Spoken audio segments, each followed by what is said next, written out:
Hello दोस्तों, आज हम एक ड्रग ओवरव्यू करेंगे GLP-1 अगोनिस्ट, जो कि डायबिटीज के लिए कॉमनली यूज की जाने वाली एक कॉमन लेकिन थोड़ी महंगी दवा है।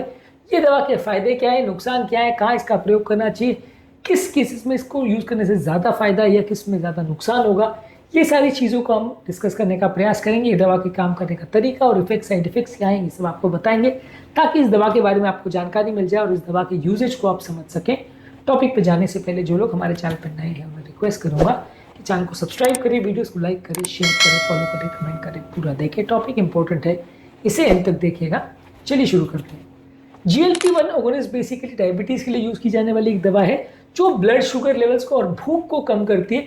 बेसिकली इसका फायदा ये है कि ये इफेक्टिवली शुगर को कम करती है, लेकिन सबसे बड़ा फायदा ये कि वेट लॉस के लिए सबसे कॉमनली यूज की जाने वाली दवा, इनफैक्ट ये FDA अप्रूव्ड नॉन डायबिटिक्स में भी है, जहाँ पे ये उतना ज़्यादा शुगर नहीं कम करती है, लेकिन वजन को कम करने के लिए काफ़ी अच्छी दवा है। अगर नॉन डायबिटिक इंडिविजुअल भी हो और उसको सिर्फ वजन कम करना हो तो वहाँ पे भी इस दवा को यूज़ किया जाता है। कॉमनली इस दवा में सेमाग्लूटाइड, लीराग्लूटाइड, ये सारी दवाई आती है। ओजेम्पिक के नाम से काफ़ी कॉमनली इसके इंजेक्शंस या टैबलेट मार्केट किए जाते हैं। काफ़ी कॉस्टली दवा है। काम करने का तरीका ये है कि ये दवा आपका डाइजेस्टिव प्रोसेस को स्लो करती है, जिससे आपकी भूख कम हो जाती है और आपका खाना कम हो जाता है। ये दवा बाकी दवाओं के कंपैरिजन में ये शुगर लेवल्स को उतना ज़्यादा लो नहीं करती, वेट लॉस को प्रमोट करती है, इसलिए नॉन डायबिटिक लोगों में भी FDA अप्रूव्ड है। और सबसे बेस्ट एडवांटेज ये कि ये वजन कम करती है, इसलिए हार्ट अटैक का और लकवे का रिस्क को काफ़ी कम करती है। तो बाकी दवाओं के कंपैरिजन में काफ़ी ज़्यादा एडवांटेजेस है। ये दवा बेसिकली इसके काम करने का तरीका ये है कि बॉडी के इंट्रिंसिक GLP-1 हार्मोन की एक्ट करता है, जो कि आपका इंसुलिन सिक्रीशन बढ़ाता है, ग्लूकागॉन यानी ग्लूकोज बढ़ाने वाले हार्मोन के सिक्रीशन को कम करता है, पेट के खाली होने के प्रोसेस को स्लो करता है, वेट लॉस करता है और हार्ट को प्रोटेक्ट करता है। हार्ट को प्रोटेक्ट करने के लिए ये इन्फ्लेमेशन यानी सूजन को कम करता है और ब्लड प्रेशर को कम करता है, जिसके द्वारा ये हार्ट अटैक के रिस्क को कम करता है। सबसे कॉमन GLP-1 रिसेप्टर अगोनिस्ट में सेमाग्लूटाइड आती है, जिसको ओजेम्पिक के नाम से दिया जाता है। ये हफ्ते में एक बार दिया जाता है और ये US FDA अप्रूव्ड भी है, वेट लॉस के लिए भी और हार्ट प्रोटेक्शन के हिसाब से भी अच्छी है। इसके अलावा ड्यूलाग्लूटाइड आता है, ये ट्रूलिसिटी के नाम से मार्केट किया जाता है, ये भी हफ्ते भर का डोज दिया जाता है। ये वेट लॉस के लिए US FDA अप्रूव्ड नहीं है, हार्ट प्रोटेक्शन के लिए अप्रूव्ड है। इसके अलावा टिर्जापेटाइड के नाम से आता है, जो मोअंजारो के नाम से मार्केट होती है, ये भी हफ्ते भर का डोज है, ये US FDA अप्रूव्ड है for heart protection and weight loss. इसके अलावा आती है लीराग्लूटाइड, जो कि वेट लॉस के लिए काफ़ी अच्छी ड्रग है। इसको विक्टोजा या सेक्सेंडा के नाम से मार्केट किया जाता है, डेली डोजिंग है, हार्ट अटैक के लिए और हार्ट डैमेज को प्रिवेंट करने के लिए और वेट लॉस के लिए US FDA अप्रूव्ड है। एक्सेनाटाइड, इसका भी डेली या हफ्ते भर का डोज होता है, ये US FDA अप्रूव्ड नहीं है वेट लॉस के लिए या हार्ट प्रोटेक्शन के लिए। इसके अलावा लिक्सिसेनाटाइड आती है, ये भी डेली डोजिंग है, ये भी अभी तक US FDA अप्रूव नहीं मिला है। बेसिकली सबसे कॉमनली सेमाग्लूटाइड को यूज़ किया जाता है, जिसको हार्ट अटैक या वेट लॉस के लिए यूज़ किया जाता है, और टिर्जापेटाइड को यूज़ किया जाता है, ये भी काफ़ी कॉमनली इसी इंडिकेशन के लिए यूज़ होता है। बेसिकली ये दवा डायबिटीज़ कंट्रोल के लिए काफ़ी अच्छी है, वेट लॉस के लिए अच्छी है, हार्ट अटैक के रिस्क को कम करने के लिए, लकवे के रिस्क को कम करने के लिए और डायबिटीज़ को प्रिवेंट करने के लिए भी अच्छी है। कई तरह के इसके डोजिंग पैटर्न आते हैं, या तो डेली दिया जाएगा या हफ्ते में एक बार दिया जाएगा। ज़्यादातर अलग अलग लोगों में पेशेंट की ओवरऑल कंडीशन के हिसाब से डोजेस को चेंज किया जाएगा। इसके अगर इंजेक्शन दिए जाते हैं तो पेट में या थाइज में दिया जाता है या अपर आर्म में दिया जाता है, और अगर किसी व्यक्ति को रिक्वायरमेंट ज़्यादा है, उसका वजन कम नहीं हो रहा है, तो डोजेस को बढ़ा सकते हैं। इसके साइड इफेक्ट में उल्टी होना, खासकर दवा के शुरुआती पीरियड में वॉमिट एक्चुअली हो जाना या लूज मोशन होना, कॉन्स्टिपेशन होना और भूख ना लगना, ये इसके साइड इफेक्ट हो सकते हैं। इसके सीरियस साइड इफेक्ट्स में किसी व्यक्ति को पैनक्रियाज में सूजन यानी पैनक्रेटाइटिस हो सकता है, जिसमें severe abdominal pain, nausea, vomiting हो सकता है। गॉल ब्लैडर की डिजीज यानी गॉल ब्लैडर में पथरी या कोलेसिस्टाइटिस हो सकता है। थायराइड के ट्यूमर कुछ केसेस में रिपोर्ट किए गए, हालांकि बहुत कम केसेस हैं इसके। और सीवियर डिहाइड्रेशन हो सकता है वॉमिटिंग, डायरिया की वजह से। ये इसके सीरियस साइड इफेक्ट्स हैं।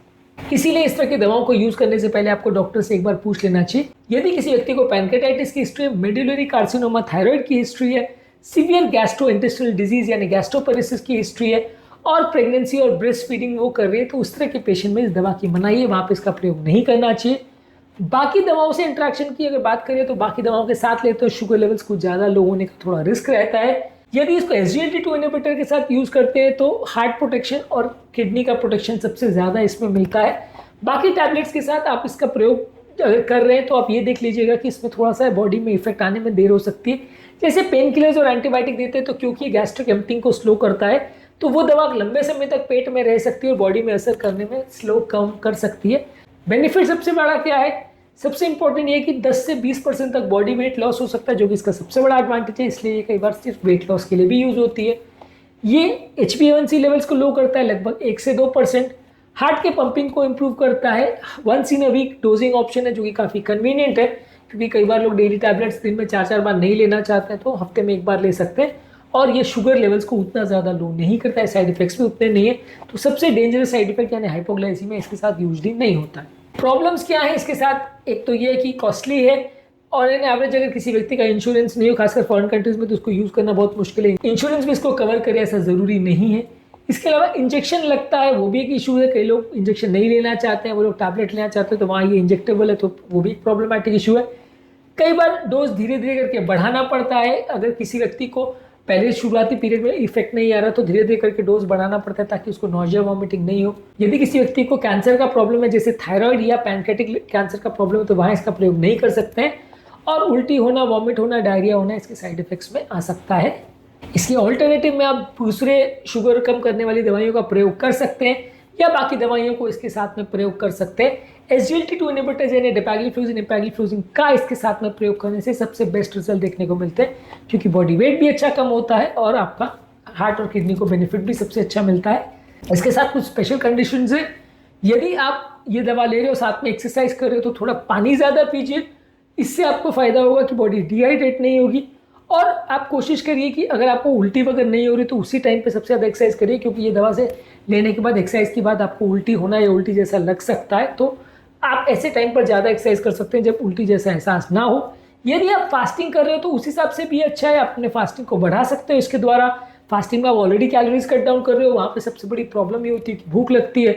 वहाँ पे आप इस दवा का अगर प्रयोग करते हो तो आप ज़्यादा बेटर रिजल्ट आप ऑब्टेन कर सकते हो। कुछ केसेस में फास्टिंग अगर आप कर रहे हो और शुगर ज़्यादा लो हो रहा है तो डोज एडजस्टमेंट की आवश्यकता पड़ सकती है। ज़्यादातर ये बेनिफिट इस दवा का ये है कि ब्लड शुगर लेवल्स को बहुत अच्छा लो करता है, वेट लॉस अच्छा करता है, हार्ट के लिए प्रोटेक्शन करता है। लेकिन थोड़ा सा प्रॉब्लम इसका सबसे बड़ा अभी ये मान के चलिए कि कॉस्टली बहुत ज़्यादा है। एज ऑफ नाउ ये लगभग 1 महीने का थेरेपी अभी अगर आज के डेट में माने तो लगभग 10 से 12 हज़ार रुपये महीने का थेरेपी है और कई लंबे टाइम तक लेना पड़ता है, 1-2 साल तक लेना पड़ता है। तो 1 साल का आप कैलकुलेट करोगे तो लगभग 1.5-2 लाख का खर्चा आएगा, तो काफ़ी कॉस्टली है एज ऑफ नाउ। फ्यूचर में इसका पेटेंट शायद 2033 में यानी 7-8 साल के बाद एक्सपायर होने की बात है। उसके बाद ये दवा कंपेरेटिवली चीपर हो जाएगी, लेकिन एज ऑफ नाउ ये काफ़ी कॉस्टली है।